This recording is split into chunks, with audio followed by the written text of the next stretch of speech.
Hey guys! So this week I'm going to have to make kind of a backup video as well, just because I've been busy with summer assignments and stuff. I haven't had the chance to really make anything. So I was just going to read you the beginning of one of my favorite books. I believe one of you has read it, but I'm pretty sure one of you hasn't. So I hope you like it. But just to keep some kind of element of suspense, I'm not going to tell you what the book is. So here we go. 136 days before. The week before I left my family, and Florida, and the rest of my minor life to go to a boarding school in Alabama, my mother insisted on throwing me a going-away party. To say that I had low expectations would be to underestimate the matter dramatically. Although I was more or less forced to invite all my school friends, i.e. the ragtag bunch of drama people and English geeks I sat with by social necessity in the cavernous cafeteria of my public school, I knew they wouldn't come. Still, Mother preserved, awash in the delusion that I'd kept my popularity secret from her all these years. She cooked a small mountain of artichoke dip. She festooned our living room in green and yellow streamers, the colors of my new school. She bought 24 champagne poppers and placed them around the edge of our coffee table. And when that final Friday came, my packing was mostly done, she sat with my dad and me on the living room couch at 4:56 p.m. and patiently awaited the arrival of the goodbye to Miles cavalry. Said cavalry consisted of exactly 2 people. Marie Lawson, a tiny blonde with rectangular glasses, and her chunky, to put it charitably, boyfriend Will. "Hey, Miles," said Marie as she sat down. "Hey," I said. "How was your summer?" Will asked. "Okay. Yours?" "Good. We did Jesus Christ Superstar. I helped with the sets. Marie did lights," said Will. "That's cool." I nodded knowingly, and that about exhausted our conversational topics.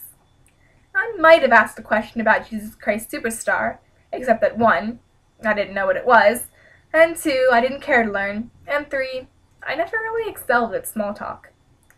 My mother, however, can small talk for hours, so she extended the awkwardness by asking them about their rehearsal schedule, and how the show had gone, and whether it had been a success. "I guess it was," Marie said. "A lot of people came, I guess." Marie was the sort of person to guess a lot. Finally, Will said, "Well, we just dropped by to say goodbye.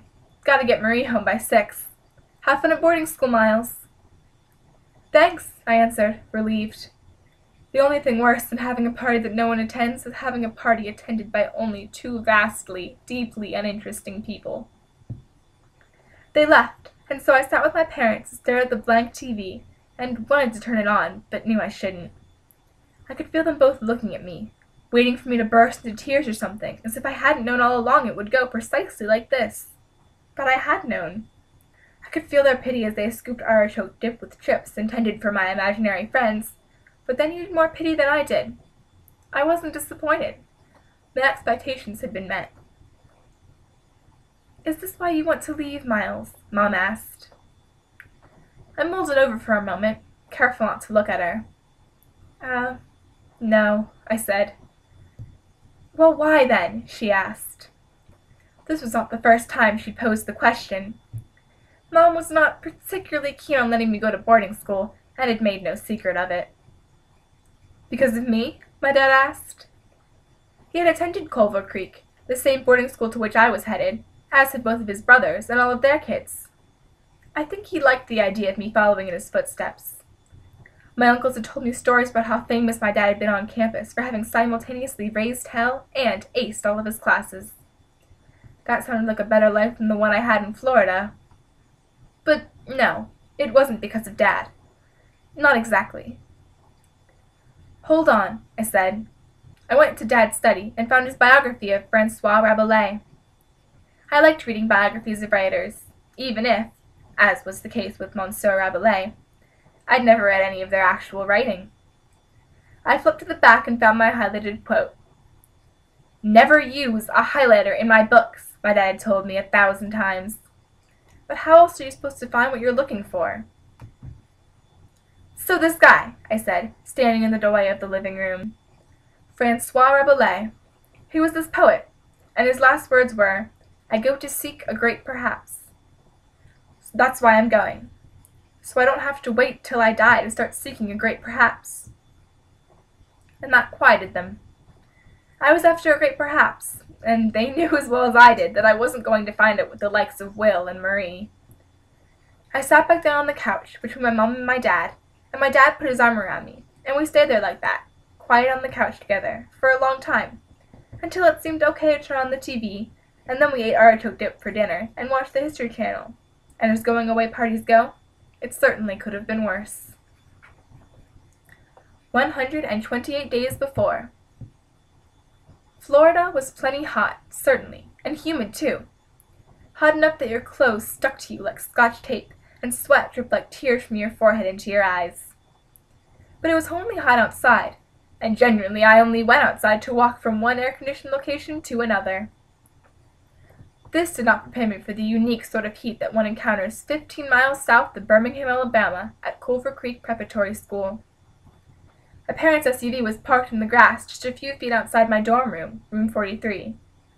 But each time I took those few steps to and from the car to unload what now seemed like far too much stuff, the sun burned through my clothes and into my skin with a vicious ferocity that made me genuinely fear hellfire. Between Mom and Dad and me, it only took a few minutes to unload the car, but my unair-conditioned dorm room, although blessedly out of the sunshine, was only moderately cooler. The room surprised me. I pictured plush carpet, wood-paneled walls, Victorian furniture.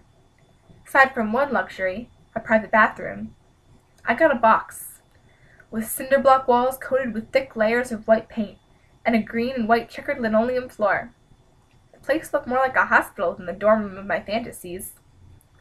A bunk bed of unfinished wood with vinyl mattresses was pushed against the room's back window. The desks and dressers and bookshelves were attached to the walls in order to prevent creative floor planning. And no air conditioning. I sat on the lower bunk while Mom opened the trunk, grabbed a stack of biographies my dad had agreed to part with, and placed them on the bookshelves. "I can unpack, Mom," I said. My dad stood. He was ready to go. "Let me at least make your bed," Mom said. "No, really, I can do it. It's okay." "'Cause you simply cannot draw these things out forever. At some point, you just pull off the Band-Aid, and it hurts, but then it's over and you're relieved." "God, we'll miss you," Mom said suddenly, stepping through the minefield of suitcases to get to the bed. I stood and hugged her. My dad walked over too, and we formed a sort of huddle. It was too hot, and we were too sweaty, for the hug to last terribly long. I knew I ought to cry, but I'd lived with my parents for 16 years, and a trial separation seemed long overdue. "Don't worry," I smiled. "I was going to learn how to talk right Southern."